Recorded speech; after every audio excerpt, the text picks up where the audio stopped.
你的是9月6日我们事情啊，这他妈做这个子，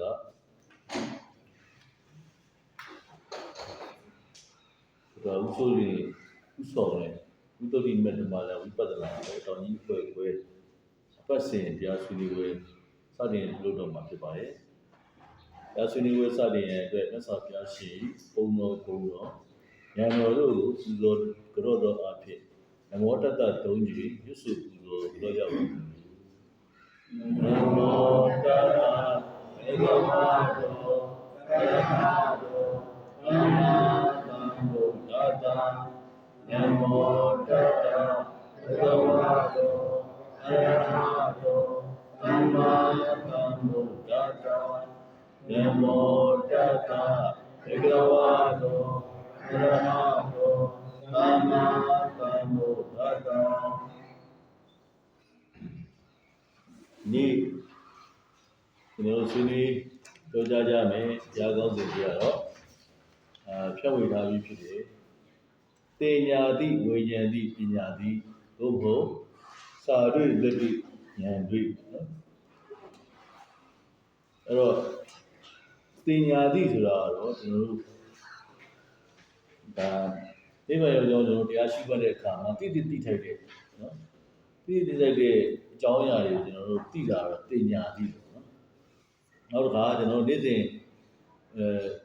ဉာဏ်ကြားတန်စာထိတွေးဆိုတဲ့အာယု6ပါးကိုကျွန်တော်တို့လည်းပဲအလုပ်လုပ်တယ်အဲ့ဒီခါမှာကျွန်တော်တို့ကနော်ရှေ့စိတ်မှာလို့ရှိရင်ကျွန်တော်အမြင်အယောင်စားရင်အတန်းနဲ့အနက်စားရင်ရတာထိအထိတွေ့ရင်ဒါသဘောတရားနော်ဆိုပြီးတော့မှကျွန်တော်ရှေ့စိတ်ကမြင်တာကိုကျွန်တော်တို့ကနောက်စိတ်နဲ့မြင်လို့ရှိရင်ပုဂ္ဂိုလ်တ attva ကြားလို့ရှိရင်လည်းဘာတညာတံပေါ့နော်နားလို့ရှိရင်လည်းဘာနဲ့ညာနဲ့ပေါ့နော်နောက်ကစားလို့ရှိရင်လည်းဘာရတာညာရတာပေါ့နော်ကော်ဖီရတာအဲ့လိုစသဖြင့်ပေါ့နော်ဒီလိုသိနေတာတွေကတော့ဒါတင်ညာတိနော်ထိလို့ရှိရင်လည်းဘာနဲ့ထိတယ်ဆိုတာလေသိနာတင်ညာတိဖြစ်ပါတယ်နော်အဲ့ဒီတင်ညာတိတွေကကျွန်တော်တို့ဝိပဿနာရှုလို့မရဘူးတင်ညာတိကနေပြီးတော့မှပညာဉာဏ်မဖြစ်နိုင်အောင်ဘာလို့ဆိုတော့နိဗ္ဗာန်ဆိုတာကျွန်တော်ပရမတ်တရားဖြစ်တယ်နော်ဒီဘက်မှာနော်ပရမတ်တရား၄ပါးနော်ရုပ်စိတ်စိတ်နိဗ္ဗာန်ဆိုပြီးတော့ဒီ၄ပါးပဲရှိတယ်ရေးတာပါတယ်နိဗ္ဗာန်ပရမတ်တရားဖြစ်တဲ့အတွက်တင်ညာတိနဲ့ပညာတွေကိုကျွန်တော်တို့ကရှုလို့ရှိရင်ကျွန်တော်ပညာမဖြစ်နိုင်ဘူးနော်ပညာတိမဖြစ်နိုင်ဘူးဘာလို့နော်ပညာတိအနေနဲ့တော့ဒီလိုတရားတွေဆွေးနွေးရတယ်နော်တရားတွေနာကြားရတယ်နော်နှုတ်တက်တွေဆောင်းရတယ်ဒါပညာတိအနေနဲ့နော်အဲ့ဒီအနေမှာဒီပညာတိဖြစ်ဖို့အတွက်ဒါကိုကျွန်တော်ပြန်ပြီးတော့မှရှုမှတ်မယ်ဆိုရှင်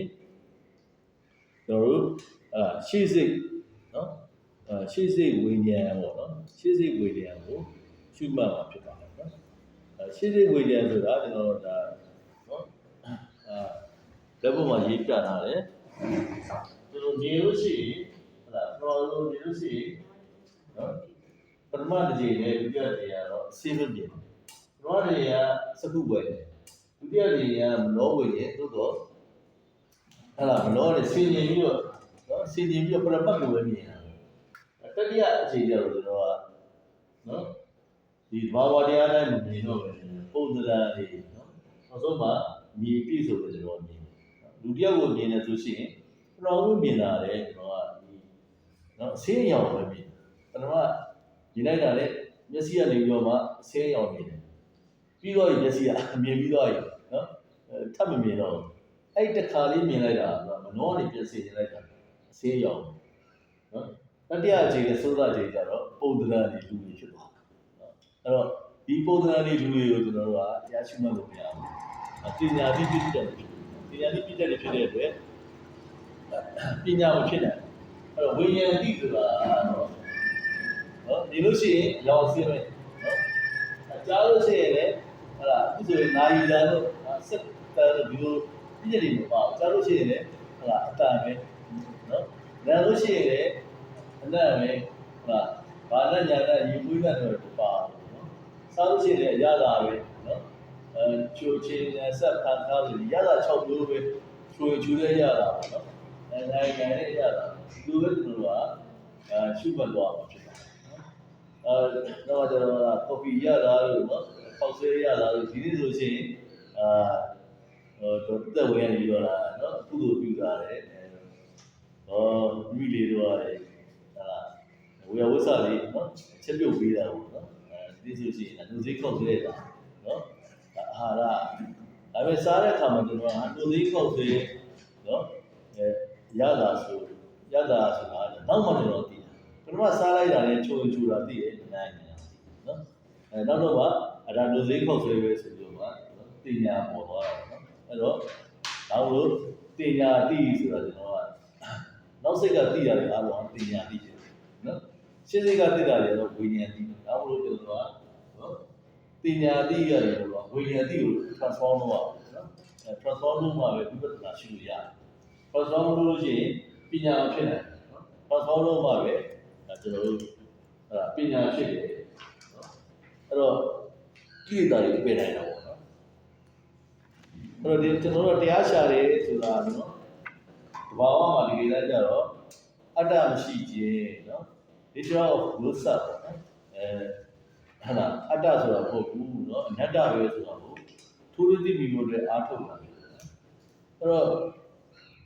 ရွေချက်ကဘာလဲဆိုရှင်ဆင်းရဲခက်တဲ့ချုပ်ငြိမ်းတဲ့သစ္စာလေးပါးကိုသိဖို့ဖြစ်တယ်နော်ဒီလိုသိဖို့အတွက်ကနော်သိပ္ပံပညာမှာကျတော့ကျွန်တော်တို့ဟာရေဆိုလို့ရှိရင် H2O ပေါ့နော်သိပ္ပံပညာမှာခံခွဲလိုက်တယ်ဟိုက်ဒရိုဂျင်နဲ့အောက်ဆီဂျင်နှစ်ခုရှိတယ်ဒီလိုခွဲခြားစိတ်ကသိတာပေါ့နော်ဒါကတော့နော်သိပ္ပံပညာ microscope ဆိုတဲ့နော်မှန်ဘူးနဲ့ကြည့်တာဝိပဿနာမှာကျတော့ဘာဝကိုသိမြင်လို့အတွက်မှန်ဘူးနဲ့ကြည့်လို့မမြင်နိုင်ပါဘူးနော်အဲ့တော့ဘယ်လိုသိနိုင်လဲဆိုရင်ဉာဏ်နဲ့ပဲသိနိုင်တယ်နော်ဉာဏ်ဆိုတဲ့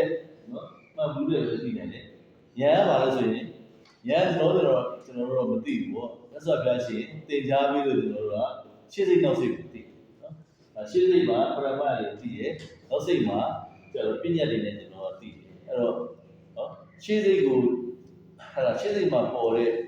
နော်အတိကိုကျွန်တော်နောက်စိတ်မှာတတိတဲ့နောက်စိတ်ညာမှာဒီပုံစံလေးအမြင်ကြီးမဝင်တော့ဘူးတတိနဲ့ဆက်တဲ့အခါမှာနော်ရှင်းစိတ်ဝိညာဉ်ပဲကျွန်တော်သိနော်မြင်လို့ရှိရင်စကုဝိညာဉ်စားလို့ရှိရင်ခုနကတော့ဟုတ်လားကြားလို့ရှိရင်သောတာဝိညာဉ်နော်ထိလို့ရှိရင်ကာယဝိညာဉ်ဟုတ်လားတော့ကြတော့ဟုတ်လားနတ်ဆိုလို့ရှိရင်ကျွန်တော်ကနော်ငါနာဝိညာဉ်စားလို့ရှိရင်စေမဝိညာဉ်နော်တော့ကြတော့ထိရကိုကာယဝိညာဉ်နောက်ဆုံးကြတော့ဟုတ်လားမနောနဲ့တွေးကြတယ်ဆိုရှင်မနောဝိညာဉ်မနောဝိညာဉ်ကတော့နော်နောက်စိတ်ပြည့်တဲ့တွေဖြစ်တယ်နော်ဒါလို့အရှိတိုင်းကျွန်တော်တို့ကရှင်းစိတ်နဲ့နောက်စိတ်ကိုတမာတိနဲ့တက်ပြီးတော့သတိနဲ့ရှုမှတ်ရမှာဖြစ်ပါတယ်နော်ဒါမှကျွန်တော်တို့အရှိတိုင်းဘဝကိုသိတယ်ရှင်းစိတ်ကိုနောက်စိတ်နဲ့မကတ်နိုင်လို့ရှိရင်သတိကဘဝကိုကိုယ်ရစိတ်ပြပြီးတော့ analyze လုပ်လို့မရဘူးနော် analyze ဆိုကိုယ်ရစိတ်ပြရှုမှတ်ရမှာဖြစ်ပါတယ်နော်ရှင်းစိတ်နောက်စိတ်ကတမာတိနဲ့နော်ကတ်ရတာနော်တမာတိမရှိရင်ကိလေသာခြားထူတယ်ကိုယ်ရစိတ်တော်ကသတိနဲ့ဆင်ခြင်ရတယ်ဘုရားရှင်ရဲ့ဒေသနာအတိုင်းဆင်ခြင်ကိုပရိယစာပေနော်ဒါတွေကိုခုနကျွန်တော်ပြောခဲ့တယ်နော်တရားနာတာလို့ဟုတ်လားတရားဆွေးနွေးတာလို့ဒါကိုသင်ညာနဲ့ကျွန်တော်သိမှတ်တာနော်ဒီနဲ့ဆင်ခြင်မှုတမစင်အကျင့်တော့ဉာဏ်ဖြစ်လာတယ်နော်နော်တတိရှိလို့ရှိရင်ခုနကနောက်စိတ်မှာတတိရှိတဲ့အတွက်ရှိစိတ်နော်ပရမတ်လေးကိုမြင်နိုင်တဲ့နော်တမစင်ပေါ့နော်တမစင်ဆိုတာဒီဉာဏ်ကိုပြောတာဖြစ်တာနော်ဉာဏ်ဖြစ်လာတယ်နော်အဲ့တော့ဉာဏ်ဖြစ်လာတော့သဘာဝကိုထူးထူးသိမြင်ပြီးတော့ဆင်းရဲကတ္တိချုပ်ကြီးတဲ့သစ္စာလေးပါကိုသိမြင်ပြီးနိဗ္ဗာန်ကိုရောက်ပြုနိုင်မှာဖြစ်ပါတယ်နော်အဲ့တော့ကျွန်တော်ဥပမာတစ်ခုနဲ့နော်ပြောမယ်ဆိုရှင်အာနာပါနကမ္မထာပေါ့နော်အာနာပါနဆိုတာအတ္တတပတ္တတနော်ထွက်လေဝင်လေကိုရှုမှတ်တဲ့ကမ္မထာဖြစ်ပါတယ်နော်နာတိပြားမှာဝင်လာတဲ့ဝင်လေကိုအတ္တတနော်ထွက်လေကို နော်ပတ္တတာဆိုပြီးတော့မှနော်အာနာပါနကမ္မထာလေးကိုရှုမှတ်တာဖြစ်ပါတယ်နော်အဲ့တော့လက်တွေ့လုပ်ငန်းစဉ်မှာဒီဝေလေတိတာတို့ထွက်လေတိတာတို့ဆိုတာစပြီးတော့မှနော်ရှုမှတ်တဲ့အခါမှာတင်ညာတိလို့ပြောနော်ဒါကိုဝိရိယနဲ့နော်တမာတိကိုထူထောင်တာဖြစ်တယ်နော်အဲ့တော့အဲ့ရနေမှတခါလေဝေလီတို့နာတိဖြားလို့လည်းမပါတော့ပဲနဲ့နော်ထိတိတတိဆိုတာတော့ဝိညာဉ်တိနော်ခုနကလက်ရှိလိုပဲနော်ကိုယ်နဲ့နော်သဘောနဲ့ထိရဆိုရှင်နော်ရှေ့စိတ်ကနေပြီးတော့မှဘာမှနော်သဘောလည်းမပေါက်လည်းမပေါက်ထိရလေးပဲထိတာရှေ့စိတ်ဝိညာဉ်နောက်စိတ်ကနေမှသဘောတွေလည်းထိပါလားဆိုပြီးတော့နောက်စိတ်နော်ဒီနှစ်ခုကနေပြီးတော့မှသဘောဝိညာဉ်ပြောတာပေါ့နော်ဒါမှမဟုတ်ဟလာထိတိတတိဆိုတာဝိညာဉ်အဲ့ဝိနည်းရှုမှတ်တဲ့အခါမှာတရားရှုမှတ်တဲ့အခါမှာလေနော်ဒီဟာဒီလေးကနေပြောလာတိကြကိုတိုးပြီးထိသွားတာလေနော်ဒါလေးကိုရှုမှတ်ရမှာဖြစ်ပါဒါမှမဟုတ်အဲ့ဒါကိုထိတိနော်ထိတိတာကိုနောက်စိတ်တတိနဲ့ရှုမှတ်တာကိုဝိညာဉ်တိလို့ခေါ်ပါတယ်နော်ဒါမှမဟုတ်ဟလာတင်ညာတိနဲ့ကျွန်တော်တို့ကသိလာမှတ်သားပြီးတော့မှဘယ်လိုလုပ်ရလဲပါလက်တွေ့မှာတကယ်ရှုမှတ်တဲ့အခါမှာနော်ကျွန်တော်တို့ကဝိညာဉ်တိနဲ့တကယ်ကိုသိအောင်လို့ရှုမှတ်ရမှာဖြစ်ပါတယ်နော်အဲ့တော့ထိတဲ့ကိုသိရမှာဖြစ်တယ်နော်အဲ့ခါမှာခဏိကတမာတိအစွမ်းနဲ့နော်အဲ့တော့ထိတဲ့သိရဆိုရှင်ကျွန်တော်တို့ကခဏိကတမာတိတွေရနော်ခဏိကတမာတိတွေရတယ်ဆိုဘာလို့ခဏိကလို့နော်သုံးလို့ရတယ်ဆိုရှင်ကျွန်တော်ရိုးရိုးတမာတိထူတော်လို့တမထမဟုတ်နော်တမထကတော့သူကနော်တမထကတော့ဘယ်လိုလဲပရိကံပေါ့နော်ပရိကံတမထအဲ့ရလေးမှာဟုတ်လားနော်ရှုမှတ်ရင်းနဲ့တမထကတော့နော်ဥပဇာရနော်ဥပဇာရတမာတိနော်အပနာတမာတိလို့ဆိုပြီးတော့မှနော်တိုးတက်သွားတာတိုးတက်ပြီးရပါဒီဝိပဿနာတမာတိကြတော့ကျွန်တော်ကခဏိကတမာတိအစနော်ခဏိကတမာတိရပါဆိုရင်တမထမှာကြတော့ဟုတ်လားဝေထွက်ဆိုဝေထွက်လေပဲအာယုတစ်ခုပဲကျွန်တော်တို့ကနောက်ခါကျွန်တော်တို့ဟာပထဝီကိုရှုရလို့ရပထဝီကိုဒီအာယုတစ်ခုကိုပဲနော်ဟောရအယိုးစုပဲနော်ဒီအာယုတစ်ခုကိုပဲတောက်လျှောက်ကျွန်တော်ကရှုမှတ်နေတာကိုတမထလို့အဲ့တမထကြတော့ကျွန်တော်တို့ပရိက္ခာနေပြီးဥဇာတမာတိအပနာတမာတိအဲ့လိုသွားတာပေါ့နော်ဒီမှာကျတော့ကျွန်တော်ကဝိပဿနာမှာကျတော့နော်ဟုတ်လားကျွန်တော်တို့ကခဏိကတမာတိကျတော့ကျွန်တော်တို့ဝင်လေထွက်လေမှတ်နေနေပါထိတာလေးကိုပဲသိတယ်ထိတာလေးကိုသိတာနေပြီးတော့မှကျွန်တော်တို့ဟုတ်လားဝေဒနာပေါ်လာနာလေးကိုသိတယ်ဆိုရှင်နာလေးကိုကျွန်တော်ထိချတာကိုရှုမှတ်လိုက်တဲ့အခါမှာနာငါမဟုတ်ပါလားနော်ဘုရားကပြောလို့ကာယဝိညာဉ်လေးပြောမှာဝေဒနာရှိစိတ်မှာဝေဒနာနော်ဒုက္ခဝေဒနာပေါ်သွားပါလားဆိုရင်နောက်စိတ်ကနေပြီးတော့ဆင်မြင်လိုက်တာခုနဝေဒနာထွက်လေကိုမှတ်တော့ပဲနဲ့ဝေဒနာထွက်လေရတဲ့ခဏိကတမာတိအဲ့ခဏိကတမာတိကနေပြီးတော့ဝေဒနာကိုမှတ်တဲ့ခဏိကတမာတိနော်အဲ့လိုမှတ်တာပေါ့နော်ဒါမှမဟုတ်ဘုရားဆရာတော်ကြီးကဟုတ်လားပထမဆုံးနော်15မိနစ်ခန့်နော်တမာတိထူတော်မှာပြီးရင်နော်ပေါ်ရရှုပါလို့နော်ပြောတော့အဲ့ပေါ်ရရှုတာလေးတွေကနော်ပေါ်ရရှုတာလေးတွေကဒါခရိကတမာတိလေးအဲ့ခရိကတမာတိလေးတွေနော်စုသွားတဲ့အခါမှာကျွန်တော်တို့ကနော်ဝိပဿနာတမာတိရနော်အဲ့ဝိပဿနာတမာတိကသမထတမာတိလို့ဟလာခဏလေးအဲ့ဒါရပြီးတော့ခဏလေးပြတ်သွားတာမဟုတ်ပဲလေကျွန်တော်တို့အဲ့ဝိပဿနာတမာတိရပြီဆိုရှင်အဲ့ဒါတော့မှမပြတ်တော့ဘူးတရားထိုင်တာစထိုင်လိုက်ပြီဆိုတာလည်းကျွန်တော်ခရိကတမာတိနော်ဝိထာမှာကိန်းအောင်နေမှာဖြစ်ပါတယ်နော်ဒါမှမဟုတ်ဟလာဝေလေထွက်လေမှတ်တယ်ဝေလေထွက်လေကိုနာတိပါလည်းမမှတ်ဘူးနော်လေလည်းမမှတ်ဘူးအထိအလေးပဲသိရထိတိတတိပေါ့နော်အဲ့ရနေမှာဟာအတန်ကြားတယ်ဆိုရှင်ဟာနားလည်းမမှတ်နဲ့အတန်နော်ဒီကစစ်တန်လို့လည်းမမှတ်နဲ့နော်တော့ကြအတန်လေးပဲသိနေတာပေါ့နော်အတန်လေးပဲသိနေတာအဲ့ဒီနော်ခဏိကတမာတိဖြစ်တယ်နော်ခုနကထိတိတတိနဲ့ပဲအဲ့လိုပဲကြာတိတတိနန္တိတတိဇာတိတတိအာယုံ6ပါးမှာနော်ထင်ရှားတာလေးကိုကျွန်တော်တို့ကနော်ရှုမှတ်သွားတာဖြစ်ပါတယ်နော်အဲ့တော့ဘာမှမထင်ရှားဆိုရင်တော့ဝေထွက်လေပါပဲထိတိတတိတွေနဲ့ဒါရှုမှတ်သွားတာကိုဒါ နော်ဝိပဿနာဟာလားတမာတိထူတော်နေဝိပဿနာတရားရှိမှတ်တယ်လို့နော်ဆိုတာဖြစ်ပါတယ်နော်ဒါမို့လို့နော်အဲ့လိုခဏိကတမာတိရဲ့အစွမ်းတော့ကာယဝိညာဉ်ဖြစ်ပေါ်ခိုင်းတာနော်ဒီဝေလေလေးကနေပြီးတော့မှဝေထွက်လေးကနေပြီးတော့ထိတိတိနဲ့ကာယဝိညာဉ်ဖြစ်ပေါ်တာပေါ့နော်ထိရဲ့အာယုကိုသိတဲ့ဝိညာဉ်ကဆိုရှင်ကာယဝိညာဉ်နော်အဲ့ဒီကာယဝိညာဉ်ကိုနောက်စိတ်ကသတိနဲ့နော်သတိပြုမိလာတာဖြစ်ပါတယ်နော်ဒီဥပမာလိုပဲနောက်စိတ်ကသတိပြုမိလာတယ်အဲ့ခါမှာထိတာလေးရတော့ရုပ်ပေါ့နော်ထိတဲ့ရုပ်တိတာလေးကနာနော်ကိုယ်မှာဖြစ်ပေါ်တဲ့ရုပ်နာကိုနောက်လည်းမနှောကနေပြီးတော့မှသတိနဲ့ဆင်ခြင်နေလို့ရှိရင်ထိမှုကထဝီရုပ်နဲ့နော်ဝိညာဉ်နဲ့တိမှုကနာဆိုပြီးတော့မှရုပ်နာသဘာဝသူ့သဘောသူဆောင်ပြီးတော့ဉာဏ်မှာထင်ရှားပေါ်တယ်လာမှာဖြစ်ပါတယ်နော်လက်နဲ့စပွဲနဲ့ဒီနှစ်ခုထိတဲ့အခါမှာမာရဲ့အာရုံကိုသိတဲ့ဝိညာဉ်လေးကတတိယတစ်ခုအနေနဲ့ပေါ်လာတာဖြစ်ပါတယ်နော်အဲ့တော့လက်နဲ့စပွဲနဲ့တော့ထိတဲ့အခါမှာဟုတ်လားနော်ထိတာလေးကနော်ဝိညာဉ်လေးပေါ့နော်စပွဲလည်းမပါဘူးလက်လည်းမပါဘူးထိတာလေးကအသစ်ဖြစ်ပေါ်တယ်နော်ပြီးတဲ့အခါကျတော့အဲ့ထိလေးကချုပ်တော့သွားတယ်နော်ဒါလေးကိုကျွန်တော်ကဟုတ်လားပတ်သားမှာဖြစ်ပါတယ်အဲ့ဒါကိုတတိယတစ်ခုလို့ခေါ်တယ်နော်ထိတာလေးကနော်တတိယတစ်ခုဘာလို့တတိယတစ်ခုလို့သူ့အမည်ပေးရလဲဆိုရင်စပွဲကပထမတစ်ခုနော်လက်ကဒုတိယပထမတစ်ခုလည်းပြီးမှလည်းဒုတိယတစ်ခုလည်းပြီးမှလည်းနော်ထိရလေးကတတိယတစ်ခု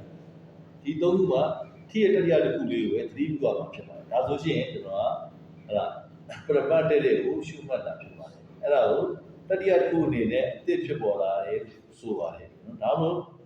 ထိတိလို့နှစ်ခုခွဲပြောနေပဲနဲ့အမှန်ကဂရိနဲ့သိစိတ်နိုင်လို့ရှိရင်ကာယဝိညာဉ်အသစ်ဖြစ်နေလို့ထိတဲ့အာယုကိုသိနေတာလို့နော်သတိပြုသိပြီးနိုင်မှာဖြစ်ပါတယ်ဝိညာဉ်ပေါ်လာတဲ့ထိတဲ့အာယုကိုသိပြီးသားဖြစ်တယ်အဲ့ဒါကိုနောက်စိတ်မနှောဉဏ်ဝိညာဉ်ကတတိယတစ်ခုအနေနဲ့ယုံနာအသစ်ဖြစ်ပေါ်ပြီးထိတိုင်းချုပ်တော့နေတာကိုမြင်အောင်ရှုရဖြစ်ပါတယ်နော်အဲ့တော့ထိတိုင်းချုပ်တော့ထိပြီးရတယ်ကျွန်တော်တို့ကနော်ဝိညာဉ်လေးကတိနဲ့ဝင်သွားတယ်ထွက်လေးကတိနဲ့ထွက်သွားတယ်နော်အဲ့လိုဟုတ်လားထိတစ်ခုလေးနော်ထိပြီးရတယ်နောက်ထိတစ်ခုရောက်လာချုပ်သွားရှင်းတစ်ခုကချုပ်သွားတယ်ဒီလိုပဲနော်ထိချုပ်လေးတွေကိုကျွန်တော်သတိပြုမယ်ဆိုရှင်ဒါဆိုရှင်ပညာသိဖြစ်လာတယ်နော်ဒါကိုခေါ်ပါတယ်အဲ့တော့ပညာသိရတော့နော်ခုနကရှင်းစိပရမတ်ကိုရှုမှတ်မယ်ဆိုပြီးတော့ကျွန်တော်ကတရားတွေနာကြတယ်သစ္စာပြရဲသင်ကြားပေးတယ်တရားတွေနာကြတယ်ပညာသိနဲ့သိတယ်နော်နောက်ကကျတော့လက်တွေ့ရှုမှတ်တဲ့ခံမှာလည်းဒီလိုပဲရှင်းစိပရမတ်လေးကိုပဲထိရလေးကိုပဲသိတယ်တတိယတစ်ခုကိုသတိပြုလိုက်တဲ့ဝိညာဉ်သိဖြစ်သွားတယ်အဲ့ဝိညာဉ်သိရတယ်ရောထိလေးကချုပ်သွားတယ်ဆိုတော့သိရတယ်ပညာသိဖြစ်သွားပါမယ်နော်ဒါမှမဟုတ်နော်ပညာသိဝိညာဉ်သိပညာသိလို့ဆိုတာဖြစ်ပါတယ်အဲ့တော့ဒီချုပ်သွားတဲ့လေးရတယ်တေချာကြည့်လို့ရှိရင်ကျွန်တော်ကမြင်နိုင်တယ်နော်ဝိညာဉ်လေးကြီးကလည်းအလုံးလိုက်ကြီးဝင်ပြီးအလုံးလိုက်ထွက်သွားတာမဟုတ်ဘူးတိတဲ့နော်တစ်ခုပြီးတစ်ခုဟာတိုးထီသွားတာလေးနော်တမားရှိရင်သတိထားတာဖြစ်ပါတယ်ထွက်လေးကလည်းတိနဲ့နော်တစ်ခုပြီးတစ်ခုတိုးထွက်သွားတာလေးကိုသတိထားပြီးမှဖြစ်ပါတယ်နော်ဒါမှမဟုတ်အဲ့လိုနော်ထိသွားတာလေးကိုချုပ်ပြောက်သွားတာလေးဒီရဆိုရှင်ကျွန်တော်ကရေပေါ်မှာကျွန်တော်ကနော်လက်နဲ့ဖြစ်တုံးနဲ့ဖြစ်ရင်းတာလို့ရှိရင်ဟုတ်လားကိုယ်ပေါ်မှာမြင်တာလို့ရှိရင်ထည့်တယ်ရေပေါ်မှာမြင်တာရင်မထင်ရဘူးနော်ဒါမှမဟုတ်အဲ့လိုချုပ်ပြောက်သွားတာလေးရတယ်နော်ကျွန်တော်တို့ဟာမထင်ရှားဘူးမထင်သလိုပေါ့မထင်ရဘူးပေါ့နော်ဒီတတိလေးတွေကနော်ကျွန်တော်ကမြင်တာလားလို့မထင်ရပါနဲ့ရေပေါ်မှာနော်မြင်တာလို့ပဲချုပ်ပြောက်သွားတာလေးကိုသတိနဲ့အဲ့ဒါဖန်လေးသုံးသက်ဆင်ခြင်ရမှာဖြစ်ပါတယ်နော်ဒီလိုသတိတမ်းခြင်းနဲ့သုံးသက်ဆင်ခြင်နိုင်ပါနိုင်လို့ရှိရင်ယုံနယ်ရဲ့မမြဲတဲ့အနေစာဆင်းရဲတဲ့ဒုက္ခအတ္တမဟုတ်နတ္တနော်ဒါတွေကိုကျွန်တော်ညားပြီးတော့ထိုးထွင်းပြီးတော့သိမြင်ဆုံးဖြတ်နိုင်မှာဖြစ်ပါတယ်အကြောင်းတိုက်ဆိုင်လို့တတိယတစ်ခုအသစ်ပေါ်တာအနတ္တရှေ့စိတ်ဒီဘက်နောက်စိတ်သိတာကအနေစာညာမှာပဲထင်ရှင်းတာသိမြင်သွားတာပါမျက်စိနဲ့မြင်လို့မဟုတ်ပါဘူးဒါဉာဏ်မြင်နဲ့မြင်ရမှာဖြစ်ပါတယ်နော်အတွင်းအပြင်မရှိနော်ခွဲစားခွင့်ပဲအတ္တမဟုတ်ဘူးနော်အဲတော့ကျွန်တော်တို့ဟလာနော်ဗမာပဲဖြစ်ဖြစ်ပေါ့နော်ကိုယ်မြင်တစ်ခုမှာဟလာတကားနော်တကားတစ်ပေါက်ချတာပေါ့နော် ဆက်လာပြီးအဲ့တကားကိုဖွင့်မိတ်လို့ဘီးကနေသွားလို့ရတဲ့ခါကျတော့ဒါ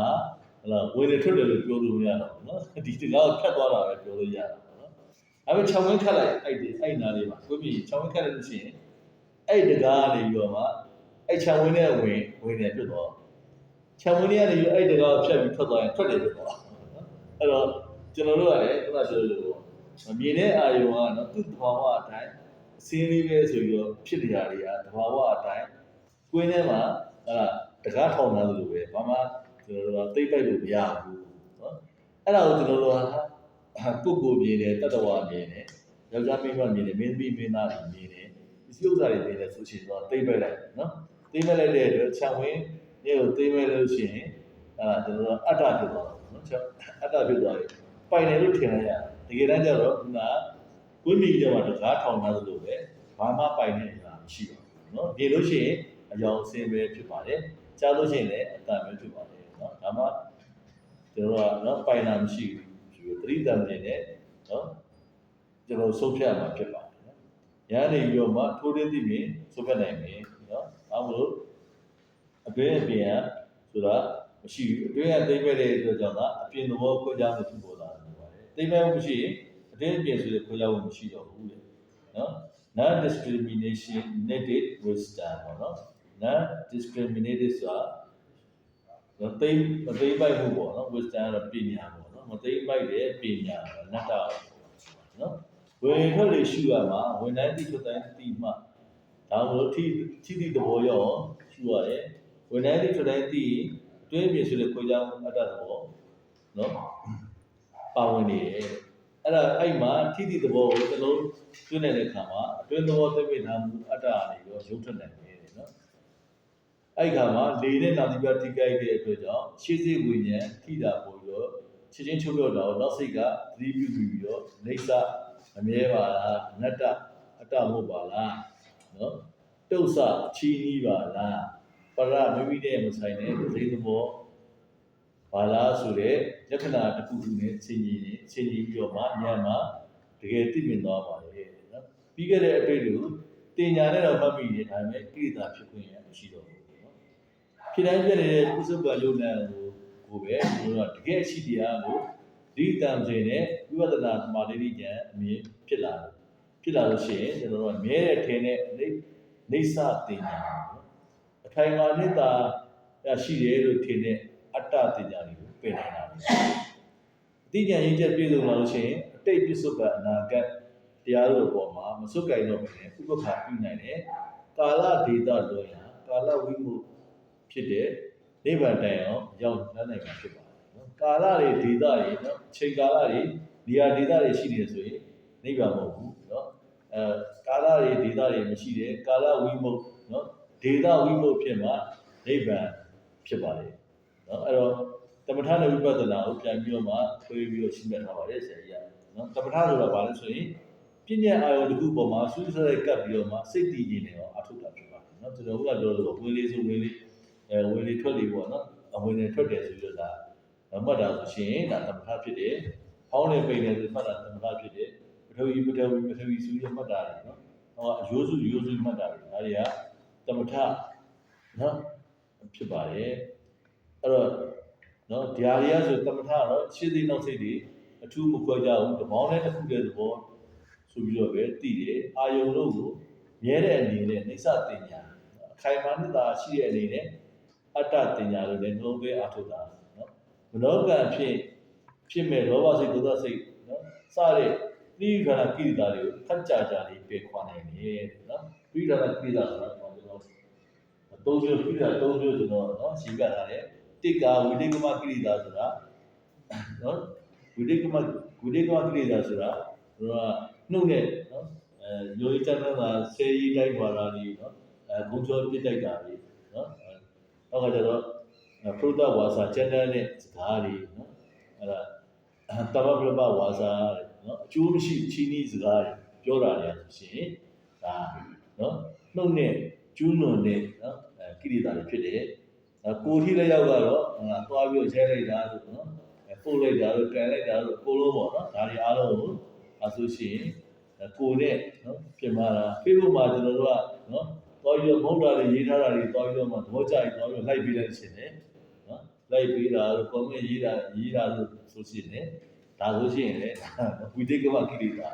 နော်ဟုတ်လားအဲ့တော့နော်နောက်တစ်ခုကတော့ပြိဋ္ဌာနာကိလေသာဆိုတာဒီထဲမှာခုနကိလေသာတစ်မျိုးပဲနော်ပြောထားတာနော်ပြိဋ္ဌာနာကိလေသာတော့စိတ်နဲ့အဲ့လိုမလုပ်ခင်မှာနော်ဆက်ဆူလိုက်ပါလားဆိုပြီးတော့နော်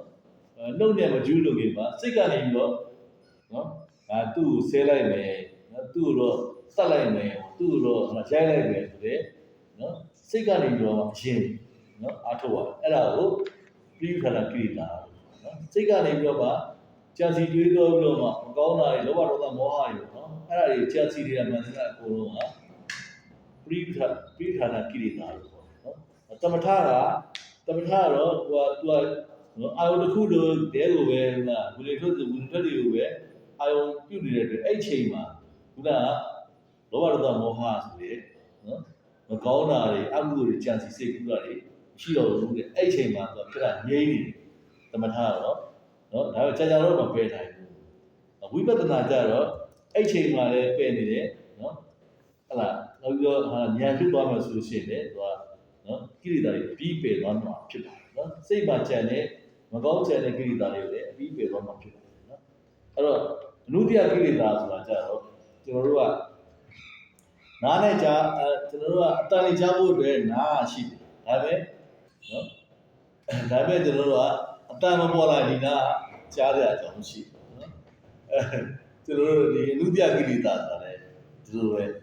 နော်အနုတ္တိယကိလေသာဆိုရင်ဒိဋ္ဌာနုတ္တိယနော်နောက်ကကျတော့ဟလာဝိဇ္ဇာနုတ္တိယနော်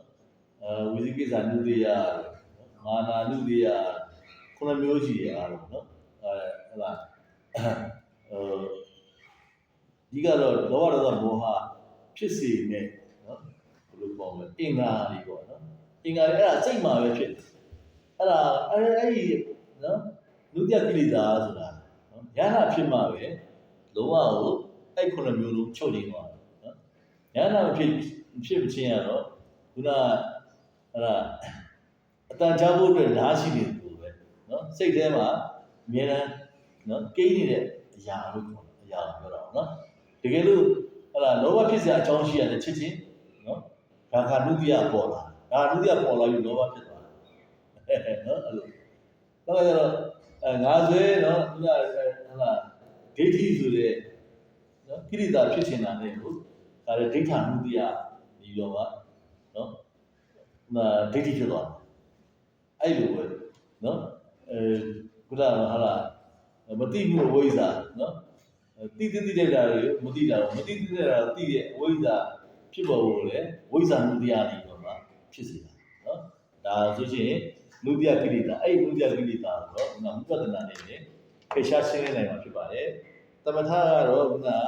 ဝိတေကဝကိလေသာနဲ့ပြိဋ္ဌာနာကိလေသာကိုနှစ်ခုကိုခေရှားနိုင်ပါတယ်နော်အဲ့တော့ခက်ကြလေးပယ်ခွာနိုင်တာကိုအများတော့ပယ်နိုင်ဘူးဥပမာတမထအယုံဖြစ်နေမြေသာပထဝီပေါ့နော်ပထဝီပေါ့နော်အဲ့ဒါကလည်းတော့ရိုးနော်ပထဝီမြေပေါ့နော်ဒီဝါယောလေပေါ့နော်ဒီလိုအာယုံတစ်ခုပေါ့စူးစက်တိုက်ခွကြားပေါက်ပြီးတော့မှစိတ်ကိုအာယုံတစ်ခုမှာကပ်ပြီးတော့မှတည်ငြိမ်နေဖို့အတွက်ဝိရိယစိုက်ထိုးရတာဖြစ်ပါတယ်နော်ဘုရားပွင့်နေတဲ့တရားဥဆောင်မှုဖြစ်ဝိရိယအစွမ်းကြောင့်တမာတိဒီဖြစ်ပေါ်လာ၏တမာတိရာရင်ဝိရိယသာတို့ရင်ဖြစ်၏နော်ဒါကြတော့ဟုတ်လားခုနတရားထိုင်မယ်ဆိုတာလေနော်ဝိရိယရဲ့စွမ်းအားနဲ့ဝိရိထွက်လေမှတ်မယ်အယိုးမှတ်မယ်ပထဝီမှတ်မယ်ဆိုရင်တမာတိကဖြစ်ပေါ်လာမှာဖြစ်ပါတယ်နော်တမာတိရဲ့လိုရင်းကဝိရိယဖြစ်တယ်နော်အဲ့ဒါလေးတွေကရေးကြည့်ပါတယ်ကျွန်တော်ဆိုစာပွဲမှာအဲ့ဒီဖြေရပါတယ်တမာတိရဲ့နော်အဓိကပါလဲဆိုရင်ဝိရိယနော်အဲ့လိုကြီးဖြေရပါတယ်အဲ့တော့ဝိပဿနာဆိုတာကတော့ပရမအာယုဖြစ်တဲ့ရှေ့စိတ်ကိုနောက်စိတ်ကတည်နေရှိမှအားထုတ်ခြင်းဖြစ်တယ်ရှေ့စိတ်နောက်စိတ်ကိုအထူးခွဲခြားမျိုးစိတ်ဖြာရပါတယ်ရှေ့စိတ်ဝိညာဉ်ဖြစ်ပေါ်ပြီးတိုင်းချိုးပြောက်တာကိုနောက်စိတ်ကတည်နေဆင်ခြင်လို့အာယုရှိမှစိတ်ဖြစ်တယ်အချိန်မှတစ်စိတ်တည်းမဖြစ်ဘူးနော်ဉာဏ်နဲ့ထိုးလေးသိမြင်သွားတာဖြစ်ပါတယ် အာယုံမရှိဘဲနဲ့ဝိညာဉ်မဖြစ်ဘူးဝိညာဉ်မရှိဘဲနဲ့လည်းအာယုံဆိုတာမသိနိုင်ဘူးဒါကြောင့်ယုံနာလို့မမြဲတဲ့အနေဖြင့်နော်အနေစာခိုင်မာနှစ်သာမရှိတဲ့အနေနဲ့အတ္တမဟုတ်အနတ္တနော်အဲ့လိုလက္ခဏာတွေကိုသိမြင်သွားတယ်ရဲတဲ့ထင်တဲ့နေဆတင်ညာနှစ်သာရရှိတဲ့ထင်တဲ့အတ္တတညာဒါတွေကိုဆွဲလိုက်တဲ့ကိရိတာဖြစ်ခွင့်တွေကိုတည်ငါအားဖြင့်ပယ်ရှားနိုင်တယ်နော်ဒါကတော့ဝိပဿနာပေါ့နော်ဝိပဿနာရှင်းစိတ်နောက်စိတ်ကတ်နေတဲ့အခါမှာလေသူကရဲတော့မပယ်နိုင်သေးဘူးနော်တည်ငါတော့ပယ်နိုင်တယ်နော်ဝင်နေထွက်နေမှာနှာခေါင်းလည်းပြောက်ဒီလည်းပြောက်ထိရလေးပဲသိပြီးတော့မရှိတော့ဘူးလို့ဖြစ်တိုင်းချုပ်ပြောက်နေတာကိုရေပေါ်မှာမြင်သားသလိုချက်ချင်းပြောရသွားဖို့ကိုဉာဏ်ဖြင့်ရှုမှတ်နိုင်အောင်သတိဖြင့်ထပ်ထပ်သုံးသပ်ဆင်ခြင်ရပါတယ်ဒီလိုသတိတမ်းခြင်းနဲ့သုံးသပ်ဆင်ခြင်လို့ရှိရင်ယုံနဲ့လို့ရဲ့အမြဲအိဋ္ဌဆင်းရဲဒုက္ခကိုယ်လိုအတ္တမဟုတ်အနတ္တဒါတွေကိုဉာဏ်ကထုတ်သွင်းပြီးတော့အစွဲပြောအောင်သိမြင်ဆွေးနွေးနိုင်ပါမယ်နော်ဝိပဿနာမှာရှင်းတဲ့နောက်စိတ်ကိုအထူးခွဲခြားရှုမှတ်ရတယ်ရင်မျက်စိကမြင်တယ်မနောကသိနော်နားကကြားတယ်မနောကသိနှာခေါင်းကနံတယ်မနောကသိအဲ့ဒါကြိုင်လည်းဖြစ်လာတော့မြင်ပြီးဆိုတဲ့အခါလေဓာတ်ပုံကျတဲ့သူလိုပဲမနောကချက်ချင်းမြင်တာကိုအရှင်းမဲ့ဆိုတော့ချက်ချင်းသိတယ်နော်အဲ့ဒါကိုပြောတာပါဒီလိုပဲကြားတာကိုလည်းအတန်ပဲဆိုတာကိုဟုတ်လားမနောကချက်ချင်းသိတယ်ပြီးတော့မှတင်ညာနဲ့ပြန်ဆင်ပြီးတော့ဘာအတန်ညာအတန်ဆိုတာပေါ်လာတယ်ပြန်တော့ကြည့်တဲ့အခါကျကျွန်တော်တို့ကဒိုင်းနဲ့ဆိုကျွန်တော်တို့ကဝိုးဆိုရင်ခွေးအောင်တယ်လို့ဖြစ်သွားတယ်။မှန်ပါလား။ဝိုးဆိုရင်ဝိုးတန်ခွေးအောင်တယ်မဟုတ်ဘူးနော်။ခွေးအောင်တယ်နောက်စိတ်ဓာတ်မှာကျွန်တော်ပေါ်လာတဲ့နော်အတိဖြစ်ပါတယ်။ဒါကိုကျွန်တော်တို့ကမျက်စိကမြင်တယ်မနောကသိတယ်နားကကြားတယ်မနောကသိတယ်နှာခေါင်းကနံတယ်မနောကသိတယ်ရှားကစားတယ်မနောကသိတယ်ကိုယ်ကထိတယ်မနောကသိတယ်ရှင်းမနောကကြံတယ်နောက်မနောကသိတယ်ဒီလိုပါနော်။ရှင်းတဲ့နောက်စိတ်ကိုသမာဓိအစွမ်းနဲ့ကပ်ပြီးတော့သတိတမ်းနေတယ်ဆင်ခြင်ရတယ်နော်အဲ့လိုဆင်ခြင်တော့မှယုံနာအကြောင်းအကျိုးအနိစ္စဒုက္ခအနတ္တကိုကိုယ်ရင်းသိမြင်ပြီးတော့ဉာဏ်ဒီသူတော်သူဆောင်ဖြစ်ပေါ်လာဒီလိုသူတော်သူဆောင်ဖြစ်ပေါ်လာတဲ့အခါမှာနော်ဘာဖြစ်လာလဲဆိုရင်ဖြစ်ပျက်တွေပြင်လာမယ်ဒီဖြစ်ပျက်တွေဟာလားဒီမှာများတဲ့အခါကျတော့ဒါတွေကနော်ဘာမှအနှစ်သာရမရှိဘူးနော်ရိုးစရာမုန်းစရာပဲဆိုပြီးတော့မှဖြစ်ပေါ်လာတယ်နော်အဲ့လိုဖြစ်ပေါ်လာပြီးတော့မှဒါနော်ဝိပဿနာဉာဏ်စိတ်တွေဆက်ပြီးတော့ဖြစ်သွားတယ်ဖြစ်သွားပြီးတော့ဒီဖြစ်ပျက်တွေကမုန်းလာတယ်ဖြစ်ပျက်တွေကိုလိုချင်တော့မုန်းလာတယ်လွတ်မြောက်လိုချင်လွတ်မြောက်လာတယ်နော်အပြစ်ရှိရလို့ပြင်လာတယ်နော်လွတ်မြောက်ပြီးတော့မှထပ်ပြီးတော့မှနော်ကြိုးစားအထောက်ရှုမှတ်လိုက်တဲ့အခါမှာဒီဖြစ်ပျက်တွေကဆုံးသွားတယ်နော်ဒီဖြစ်ပျက်ဆုံးသွားတဲ့အခါမှာနိဗ္ဗာန်ကိုမျက်မှောက်ပြုတာဖြစ်ပါတယ်နော်အဲ့တော့ဟုတ်လားမြတ်စွာဘုရားရှင်လက်ထက်မှာရှင်သာရိပုတ္တရာကိုတော်ကြီးနဲ့နော်နော်ဟောအရှင်ပုံညနော်ရဟနာတက်ပါနော်မေးဖြေလေးလုပ်ကြတယ်နော်မေးဖြေလေးတွေဘယ်လိုလုပ်ကြလဲဘာလုပ်ကြလဲဆိုတော့ဒီလိုမေးဖြေလုပ်တယ်ဆိုတာသူတို့ကမသိလို့မဟုတ်ဘူးနောက်လာနောက်သားတွေသိဖို့အတွက်နော်နောက်လာနောက်သားတွေသိဖို့အတွက်ဆိုတာမေးဖြေလုပ်နော်လိုလုပ်လဲဆိုရှင်နော်အရှင်ပုံညာအရှင်ပုံညာအတင်ရတယ်နော်အတင်ရဒီပြတ်တာတွေကိုဝင်လာတာနော်ပြတ်တာတွေပါရဟန်းပြုလာတာတီလာလုံးလုံးလားတီလာနော်စင်ကြယ်ဖို့လားအဲ့လိုမျိုးတွေအခုဆိုချင်းရဟန်းဝတ်မတင်ကန်းဝတ်မဆိုချင်းရတာမစားဘူးပေါ့နော်နော်ဒီကချင်းမဆိုးအောင်မကအောင်နော်ဒီလိုနော်တီလာတွေလုံကြုံပြီးရောဆိုပြီးတော့မှချွတ်ဆိုအရက်ဖြတ်စင်လို့တော့မှသင်္ကန်းဝတ်ကြတယ်သွားပြောင်းပါနော်အဲ့အတွက်နော်အဲ့တို့ကဝတ်တာလားလို့မေးတာရှင်သာရိပုတ္တရာကိုကြီးကဘုရားအောင်ရှင်ဗျာတဲ့တပည့်တော်ကတီလာလုံကြုံဝတ်ဖို့ပါဘူးတဲ့ဒါဆိုလို့ရှိရင်တဲ့နော်တင့်ရဲ့စိတ်တွေကနော်အရင်သင်္ကန်းဝတ်ခင်တော့ကထက်ပို့ပြီးတော့မှစင်ကြယ်သွားစေခြင်းလို့လားနော်အဲ့လိုလည်းမဟုတ်ပါဘူးတဲ့နော်အဲ့လိုစင်ကြယ်ခြင်းလို့သင်္ကန်းဝတ်တာလည်းမဟုတ်ပါဘူးတဲ့အဲ့မှာဒါဆိုရှင်တဲ့သင်ယူထားတဲ့သူပဲမှာပဲနော်ဒီဒိဋ္ဌိတွေနော်စင်ကြယ်သွားခြင်းလို့လားဒီလိုလည်းမဟုတ်ပါဘူးတဲ့နော်အဲ့လိုမှမဟုတ်ဘူးလားမဟုတ်လေ နော်ဟလာဒီနော်ဒီလောကမှာနော်ရှိသမျှဖြစ်သမျှတွေကနော်ဟလာအနိစ္စတွေပဲဒုက္ခတွေပဲအနတ္တတွေပဲနော်ဒါတွေပဲသိုံလေးပဲလားတော့ဒီလိုလည်းမဟုတ်သေးဘူးပေါ့နော်နောက်မှကျတော့ဟလာတရားတွေကိုနော်ဟလာရွှေရှာမိုးလီကိုလားဒီလိုလည်းမဟုတ်ဘူးနော်ဒါတွေကိုဟလာနော်ဆုံးသွားခြင်းလို့လားဒီလိုလည်းမဟုတ်သေးဘူးဘာဖြစ်လို့လဲဆိုတော့ဘာကြောင့်လဲဆိုရင်တပည့်တော်မှာရှိတဲ့နော်ဥပါဒံဆွဲလန်းနေပုံသွားခြင်းလို့ပါနော်ဆွဲလန်းနေပုံမှပဲနော်ခန္ဓာလည်းငြိမ့်မယ်နော်ကိလေသာလည်းငြိမ့်မှာဖြစ်ပါနော်ဒါမို့လို့ဟလာခုနကပြန်ပြောလို့ဆိုရှင်ဒီဟလာနော်ဒီယဟန္တာတွေကတယောက်ကြောင့်မေးကြပြေးကြတယ်ဆိုတာကျွန်တော်တရားအားထုတ်တယ်နော်ဆိုတာနိဗ္ဗာန်ဖြစ်လို့ဆိုကြည့်မှာနော်ကျွန်တော်တို့မှာရှိတဲ့ဥပါဒံဆွဲလန်းကိလေသာတွေကိုငြိမ်းဖို့အားထုတ်တာဖြစ်ပါတယ်လို့ပြောဒီလိုချုပ်ပါတယ်အားလုံးကျေးဇူးတင်ပါတယ်